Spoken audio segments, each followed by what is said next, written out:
मैं आज आप सबके सम्मुख गुरुदेव ने कहा से प्रश्न व उत्तर रखने जा रही हूँ। कृपया ध्यान से श्रवण करें।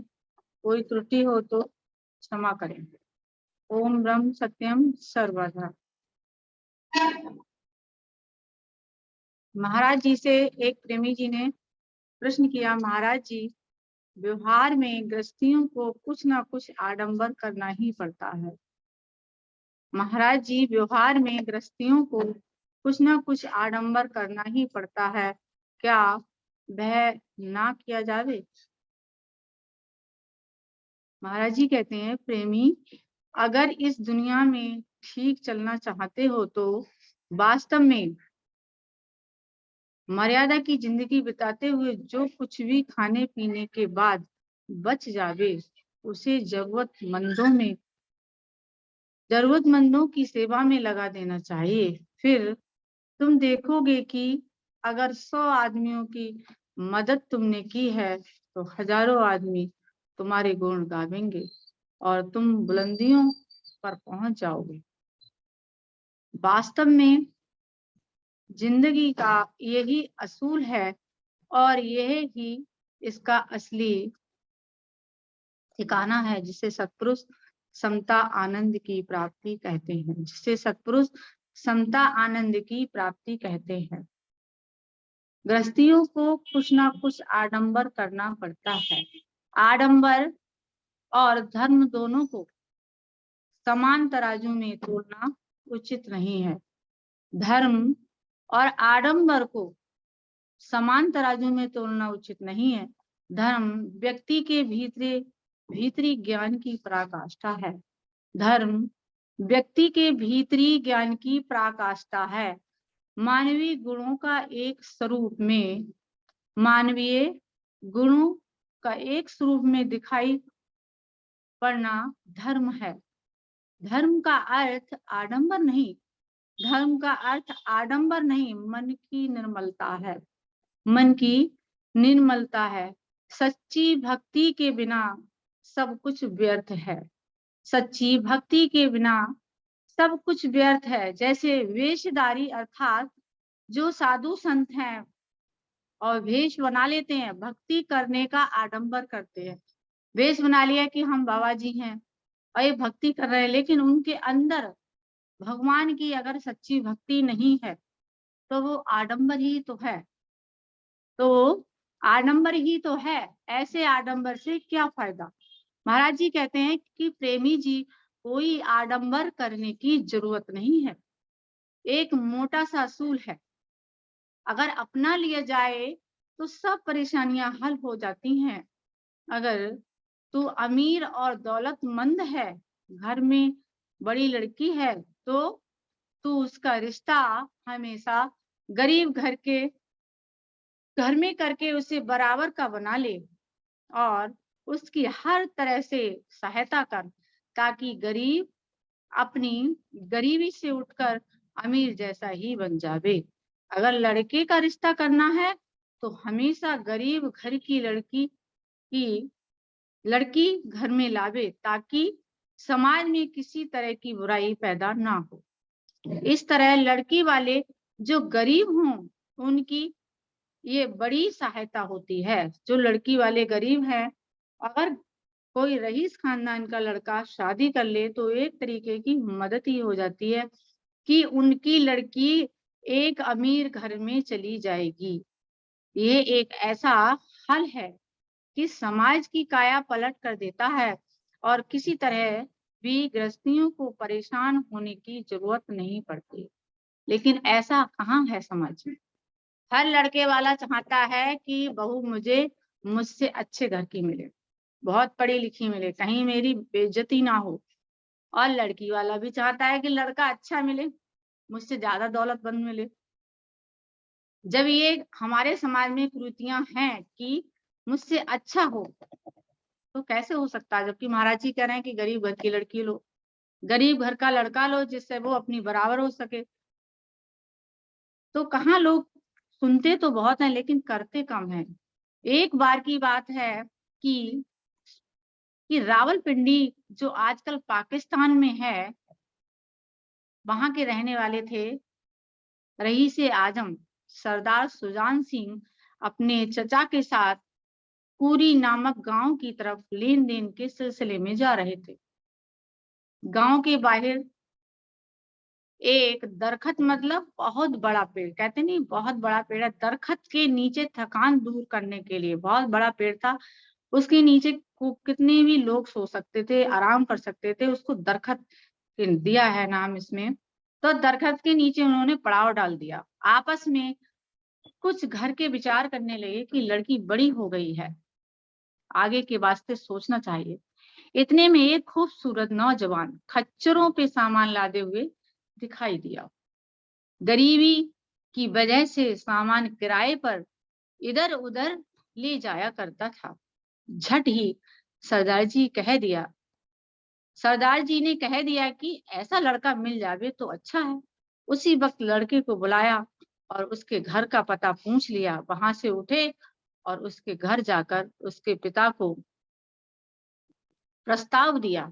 लड़के के पिता ने बहुत कहा, मैं बहुत गरीब हूँ, मैं बहुत छोटा आदमी हूँ, मैं आपकी बराबर नहीं कर सकता, मैं आपकी बराबरी नहीं कर सकता, आपसे मेरा क्या मुकाबला। मगर सरदार जी ने धन दौलत देकर उसको अपने साथ मिला लिया। सरदार जी ने इतना धन दिया कि उसको अपने बराबर कर लिया। लड़के की शादी करके लड़के को अच्छे काम पर लगा लिया, यानी दामाद को अच्छे काम पे लगा लिया। प्रेमी जी, इस तरह से अगर किसी अभावग्रस्त प्राणी की, जिस पर पैसा नहीं है, मदद करके उसको अपने पैरों पर खड़ा कर दिया जाए तो समाज का सही सुधार हो सकता है। समाज का सही सुधार हो सकता है। कहते हैं कि कहलाए गुणवान वह धन है जिसके पास, कहलाए धनवान वह गुणवान वह धन है जिसके पास, इसके बिना गुणवान भी लागे नहीं कुछ खास। अगर कोई व्यक्ति गरीब है और वो गुणवान है, लेकिन अगर धन नहीं है तो उसका गुण भी पता नहीं चलता है, उसकी गुण भी कुछ पता नहीं चलता है। कहते हैं कि कहलाए गुणवान वह धन है जिसके पास, इसके बिना गुणवान भी लागे नहीं कुछ खास। और महाराज जी से प्रेमी जी ने दूसरा प्रश्न किया कि महाराज जी, आपने वाणी में फरमाया है कि थोड़ी ब्याज और नफा समान के बारे में रोशनी डाले। कहा है कि शुद्ध शुद्ध करे व्यवहार को, नफा लियो समान, थोड़ी लयो ब्याज नित, धन ना पावे हान। शुद्ध करे व्यवहार को, नफा लियो समान, थोड़ी लयो ब्याज नित, धन ना पावे हान। कहते हैं महाराज जी, थोड़ा लाभ लेने का मतलब ये समझना चाहिए कि अपने आप को उन वस्तुओं को खरीदार बना दे, अपने आप को उन वस्तुओं का खरीदार बना दे जिसको तू बेचने जा रहा है। तब तू ठीक निश्चय कर सकेगा कि उस पर कितना नफा लगाना चाहिए। तब तू निश्चित कर सकेगा कि उस पर कितनी नफा लेनी चाहिए, तब तू ठीक निश्चय कर सकेगा। फिर तेरे सामने बच्चा, बूढ़ा, जवान, अमीर, गरीब, हाकिम, मुलाजिम, राजा, प्रजा, कोई भी क्यों ना आवे, तू उससे एक जैसे दाम लेगा। यानी चाहे आपकी पास दुकान पे कोई आ जाए, वो चीज एक ही पैसे में दी जाएगी। जैसे देखा है कुछ दुकानदार, कपड़े की दुकान पे बैठ जाओ तो देखो वही कपड़ा रईस व्यक्ति को 200 रुपए मीटर है, अगर कोई गरीब व्यक्ति आया था तो 100 रुपए मीटर है। कपड़े के तो कोई मोल ही नहीं है। सोना फिक्स रेट है कि हाँ इतना रुपया, लेकिन कपड़े की दुकान पे, परचूनी की दुकान पे चले जाओ तो जो दुकानदार है मुंह देख के ही उसका दाम लगाते हैं और पता ही नहीं लगता कोई। लेकिन इसमें महाराज जी ने कहा कि तू मुनाफे का एक सही निश्चित कर ले कि मुझे इससे लेना है, इतना ही लेना है, चाहे बूढ़ा आए चाहे जवान आए, कोई भी आए तेरे पास, हमें उतना ही लेना है। कहते हैं महाराज जी कि तू उससे एक जैसे दाम लेगा, यानी किसी के साथ भेदभाव ना रख। थोड़ा सूद लेने के बारे में प्रेमी जो शब्द आया है उसका मतलब ये नहीं समझना चाहिए कि सूद थोड़ा लेना चाहिए, क्योंकि उसके बगैर व्यापार में काम जो करना है, लेन देन है, बीच में जो मुश्किल आ जाती है उससे मूलधन का नाश हो जाता है। इसलिए लोग उसका थोड़ा जरूर लेते हैं व्यापार में। सूद खाना चाहे थोड़ा लो चाहे बहुत लो, सूद खाना एक अच्छी कमाई नहीं है। महाराज जी कहते हैं कि सूद खाना एक अच्छी कमाई नहीं है।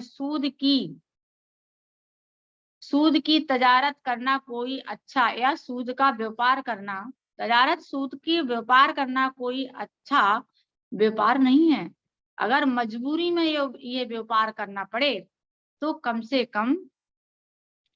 कम सूद लेना चाहिए, क्योंकि सूद खाने वालों का धन नाश को प्राप्त होता है। सूद खाने वालों का धन नाश को प्राप्त होता है। और महाराज जी से यही प्रार्थना करते हैं कि साईं इतना दीजिए जामे कुटुंब समाए, मैं भी भूखा ना रहूं साधु न भूखा जाए। साईं इतना दीजिए जामे कुटुंब समाए, मैं भी भूखा ना रहूं साधु न भूखा जाए। मैं भी भूखा ना रहूं साधु न भूखा जाए। और कहते हैं कि हर मन में एक ही बसे, हर मन में एक ही बसे, राधा का चित चोर, उसकी विनती मैं करूं जो है नंद किशोर, उसकी विनती मैं करूं जो है नंद किशोर। ओम ब्रह्म सत्यम सर्वाधार, ओम ब्रह्म सत्यम सर्वाधार।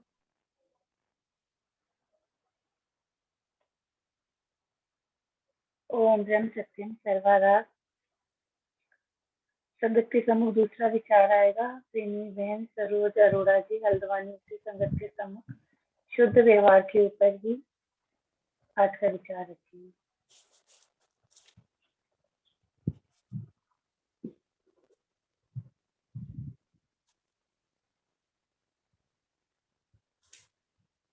ओम ब्रह्म सत्यम सर्वदा।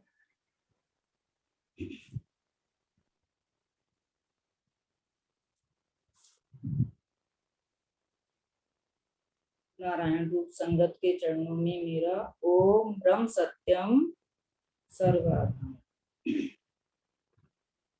सतगुरु तो अंतर रमे, पल पल करें पुकार, आज्ञाकारी होए के भटके पाट उघाड़। सद्गुरु तो अंतर रमे, पल पल करें पुकार, आज्ञाकारी होए के भटके पाट उघाड़। विषय है संसार में चलने का तरीका, शुद्ध व्यवहार, यानी हमें कौन से ऐसे कर्म करने हैं जिससे हम संसार में भी सही चल सकें और अपनी आध्यात्मिक उन्नति भी कर सकें। गुरुदेव ने जो हमें ये 2 ग्रंथ दिए उसमें आध्यात्मिक उन्नति के साथ साथ हमें संसार में कैसे रहना चाहिए, हमारा आचार व्यवहार संगत कैसी होनी चाहिए, ये भी हमें सिखाया है। यदि हमारी बेसिक बातें ही सही नहीं होंगी तो हमारी आध्यात्मिक उन्नति कभी भी नहीं हो पाएगी। हमारा जो लक्ष्य है हम उस तक कभी भी पहुंच नहीं पाएंगे। तो इसलिए हम सुनने के साथ साथ जो कुछ सुना जाता है उसको अपने जीवन में अपनाना सीखें, तब हमारा कल्याण हो पाएगा। गुरुदेव के संसार में रहने के तरीके में एक प्रश्न आता है, वो सुनते हैं। गुरुदेव कैसे बता रहे हैं कि संसार में हमें कैसे चलना चाहिए। प्रेमी ने प्रश्न पूछा, महाराज जी, हमें किस तरह सेवा भक्ति करनी चाहिए? जो कर्म किया जावे उसे किस तरह प्रभु के समर्पण करें? क्या प्रश्न है? महाराज जी, हमें किस तरह सेवा भक्ति करनी चाहिए?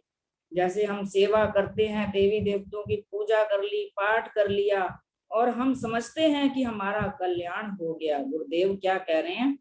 प्रेमी जी, देखा देखी अगर तुम भी गुरु पीर अवतारों का सत्कार करके सिर्फ धूप दीप से सेवा करने लग जाओगे और जो वो कह गए हैं उस पर अमल नहीं करोगे तो ना तो ये लोक सुधरेगा ना परलोक, सुख से भी महरूम वंचित रहोगे। गुरुदेव के कहने का मतलब यही है कि हम सेवा भक्ति करके गुरु पीर अवतारों का सत्कार करते हैं कि हमारा कल्याण हो जाए।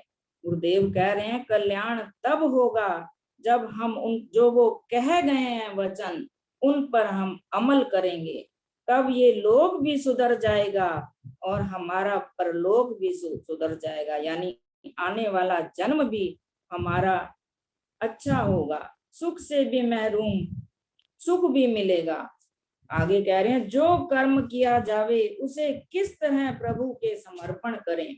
तो गुरुदेव कह रहे हैं प्रेमी जीव दया और आत्म पूजा इस समान धर्म नहीं दूजा। करना क्या है? एक तो दूसरों की सेवा करनी है और एक सिमरन करना है। ये दो ही बातें ऐसी हैं जो सही धर्म की हैं, जो हमें आध्यात्मिक उन्नति के रास्ते पर ले जाने वाली हैं। गुरुदेव कह रहे हैं व्यवहार करते समय जायज मुनाफा लेना हक है, चाहे छोटा आए चाहे बड़ा, सबसे एक जैसा सलूक करें। जब तक व्यवहार और संगत की पवित्रता नहीं आती तब तक बुद्धि शुद्ध नहीं होती। जब तक हमारा संग साथ सही नहीं है, हमारा व्यवहार सही नहीं है, तब तक हमारी बुद्धि कभी भी शुद्ध नहीं हो सकती।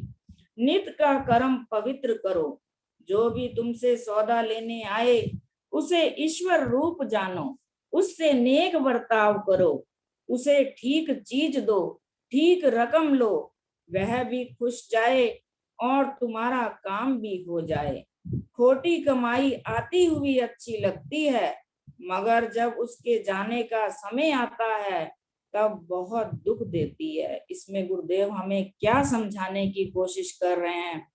जैसे हम कोई सामान लेना चाहते हैं, बाजार जाना चाहते हैं और घर में ही हम मन में ये सोच लेते हैं कि उस दुकान पर जाना है, वो व्यक्ति हमें सामान सही देता है, रेट सही लगाता है, तो हम सारी दुकानें छोड़कर उसकी दुकान पर पहुंच जाते हैं। गुरुदेव का कहने का मतलब यही है कि हमें भी उस दुकानदार की तरह बनना है। जैसा हम व्यवहार दूसरों से चाहते हैं वैसा हमें खुद व्यवहार करना है। जब हम 2 नंबर की कमाई करते हैं, आती हुई तो अच्छी लगती है, लेकिन जब उसके जाने का समय आता है तब वह बहुत दुख देती है। कह रहे हक की कमाई 3 काल सुखदाई है, तीनों कालों में हक की कमाई सुखदाई है। फिर हक की कमाई करके पुण्य दान करो। हम क्या करते हैं? 2 नंबर की कमाई करते हैं और उसी में से पुण्य दान करते हैं कि इसी में ही ज्यादा है तो ये पुण्य दान भी इसी में कर दो ताकि हमें लाभ मिले, लेकिन लाभ कभी भी नहीं मिलता। अगर हम हक की कमाई करें और उसमें से पुण्य दान करें तो वो लाभकारी है। गरीबों यतीमों की सेवा करो, बिना किसी ख्वाहिश के सेवा करते हुए, यानी निष्काम भाव से करके ईश्वर को अर्पण कर दो। ऐसा मन का शुद्ध भाव बनाओ। फिर आहार भक्ष्य अभक्ष्य ना हो, पवित्र सादा दाल रोटी सेवन करें। गुरुदेव यही कहना चाह रहे हैं कि अगर हम सादगी के साथ चलते हैं तो हमारे जो सारे काम हैं वो सही होंगे। यदि हमें बेटी की शादी करनी है तो जितनी हमारी चादर है उसमें रहकर उसी सादगी के साथ दिखावटीपन ना लाकर सादगी के साथ करें, ताकि कर्ज हमारे ऊपर ना हो। सादी दाल रोटी, पवित्र सादा दाल रोटी सेवन करें। लाल जी ऐसा जीवन बनाओ जिससे मन तन ठंडा रहे। 2 घड़ी सुबह व शाम मालिक की याद जैसी किसी गुरु पीर ने बताई हुई है प्रेम से करो। यदि हमारा व्यवहार सादगी का होगा तभी प्रेम बन पाएगा ईश्वर के साथ, तभी मालिक की हम सुबह शाम याद कर पाएंगे।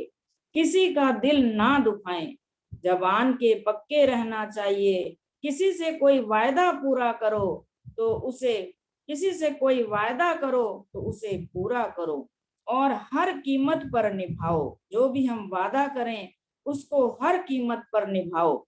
घर में बुजुर्गों की सेवा का लाजमी ख्याल रखो। ये जो एक बात आती है कि बुजुर्गों की सेवा करो, ये बहुत ही ऐसा ये एक सेवा का साधन है जो बहुत लाभकारी है। यदि हम घर में बुजुर्गों की सेवा करते हैं निष्काम भाव से, ये भाव नहीं रखना कि मेरे को ये हक मिलेगा या माँ बाप का हिस्सा मेरे को मिलेगा तब मैं सेवा करूंगी, ऐसा भाव लाने पर कुछ भी हासिल नहीं होता। यदि हम ये सोचकर माँ बाप की सेवा करें, अपना कोई स्वार्थ भाव ना हो कि मेरा ये फर्ज बनता है, ये मेरे गुरु, इनके अंदर भी मेरा गुरु बसता है, उनकी सेवा ऐसे करें कि गुरु की सेवा कर रहे हैं। जो हम सत्संग से जुड़े हैं, आज सेवा से जुड़े हैं, रोज सत्संग सुन रहे हैं, तो ये हर व्यक्ति ये सोचे कि ये कहीं ना कहीं हमने कोई निष्काम सेवा करी है जो हमें ये फल मिला है सत्संग का। कोई सत्संग से जुड़ पाता है, हर कोई नहीं जुड़ पाता। जिसने कोई ना कोई निष्काम सेवा की होगी वही सत्संग से जुड़ा होगा। ये सोचें कि ये निष्काम सेवा का फल है। और ये जो सेवाएं होती हैं, मैंने अपने घर में देखा है कि ये बहुत ही लाभकारी होती हैं। इसीलिए निष्काम सेवा करना बहुत ही लाभकारी है। घर में बुजुर्गों की सेवा का लाजमी ख्याल रखो। अपने पुराने ग्रंथों शास्त्रों का विचार करें। सत्पुरुषों संत महात्माओं की संगत में समय दें। इस तरह सत्कर्म करते करते आप ही रंग लग जाएगा। अगर सत का कुछ चाव हो तो मालिक आप ही राह खोल देता है। प्रेमियों, जो कुछ सुना है इसे दिल के कोने में जगह देना। गुरुदेव बार बार कह रहे हैं, जो भी हम कहते हैं उसको दिल में जगह देना। नेक अमल की रत्ती भी भाग्यशाली बना देती है। देखिए क्या कह रहे हैं, अगर हम नेक कर्म करते हैं निस्वार्थ होकर, ये ना कहें कि वो ऐसा मेरे साथ कर रहा है तो मैं क्यों करूं, अपने हम नेक कर्म करें तो वो भाग्यशाली बना देते हैं। नेक अमल की रत्ती भी भाग्यशाली बना देती हैं। इस लाइन को अंडरलाइन करना है और बार बार अपने जीवन में सोचना है कि नेक अमल की रत्ती भी भाग्यशाली बना देती है।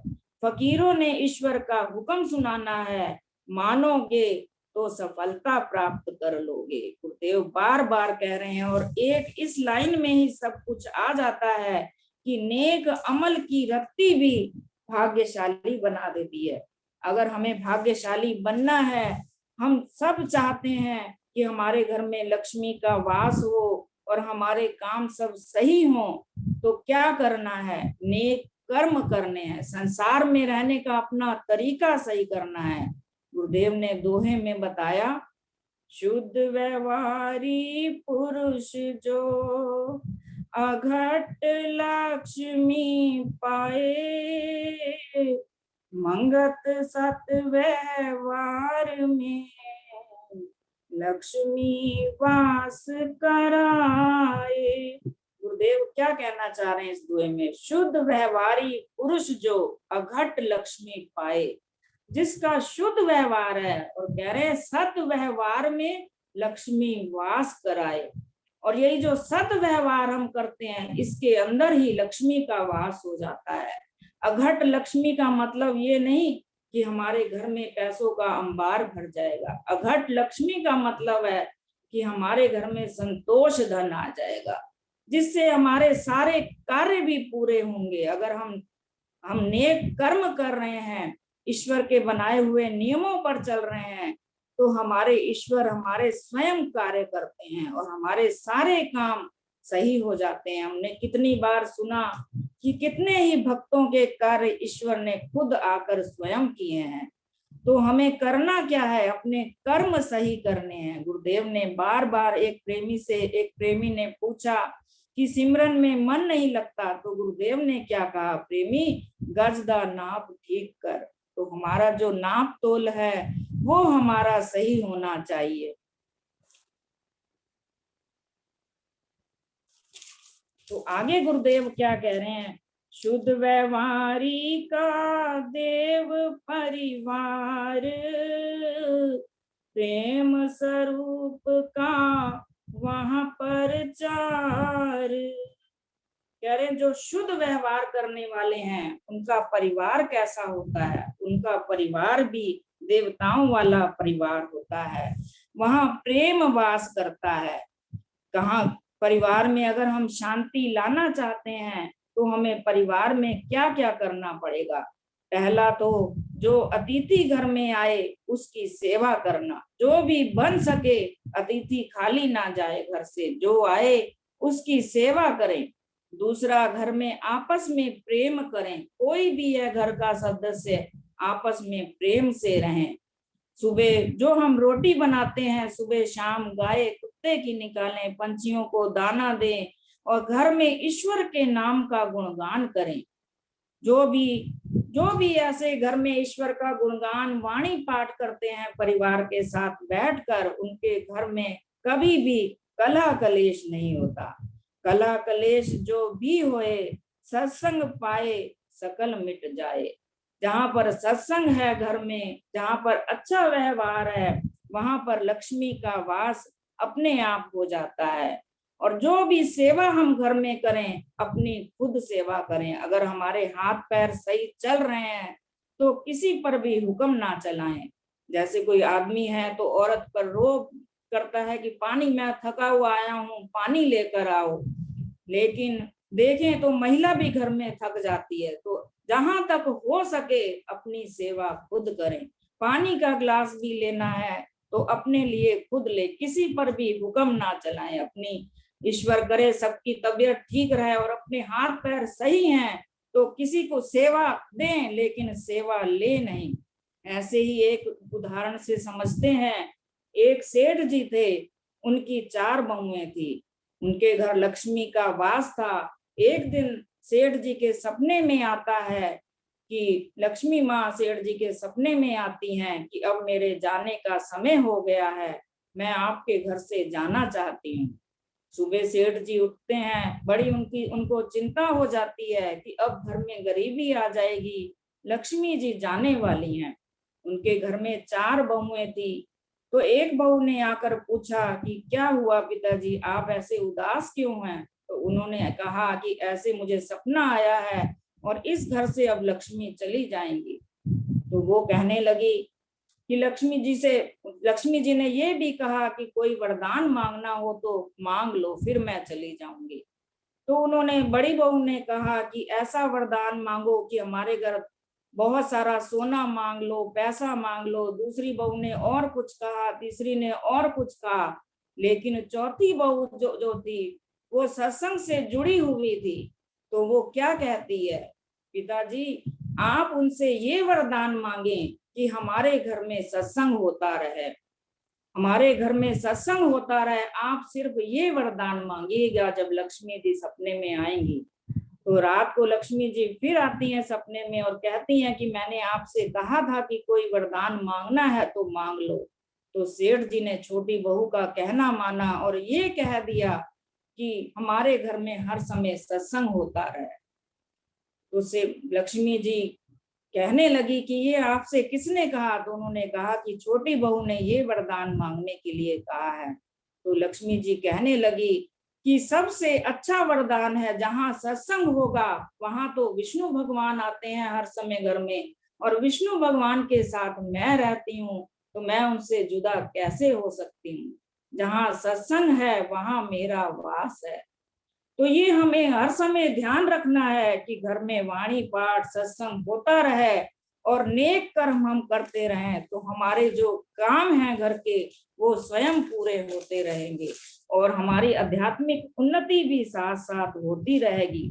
लेकिन जो गलत व्यवहार है वो कभी भी ना करें। कह रहे मान धार नहीं करे विचारा, परहक सेव पाए नरक द्वारा। अगर हम पराया हक खा रहे हैं कहीं ना कहीं, तो ये नरक का द्वारा है। पराया हक कभी भी खाने की कोशिश ना करें। जैसे जो दो दोस्त थे, तो वो बाहर कमाने के लिए निकलते हैं मिलकर। मैं शॉर्ट में बताना चाहूंगी, समय नहीं है, थोड़ा उदाहरण से समझते हैं कि वो बाहर कमाने जाते हैं विदेश में। जब बहुत सारा कमा लेते हैं तो कहते हैं हमें अब घर लौट जाना चाहिए।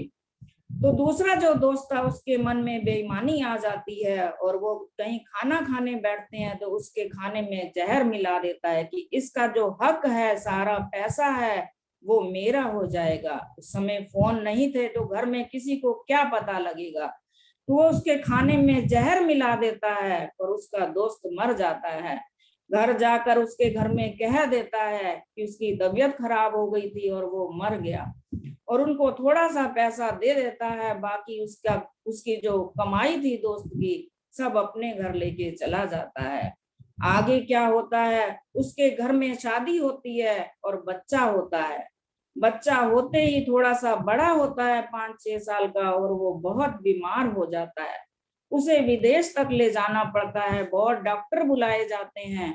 विदेश जाकर फिर वो उसके पास बैठा होता है ऐसे वो दोस्त उसका, तो वो लड़का जो होता है वो उसको घूर रहा होता है। तो कहने लगे ऐसी क्या बात हुई बेटा, तू मेरे को ऐसे क्यों देख रहा है।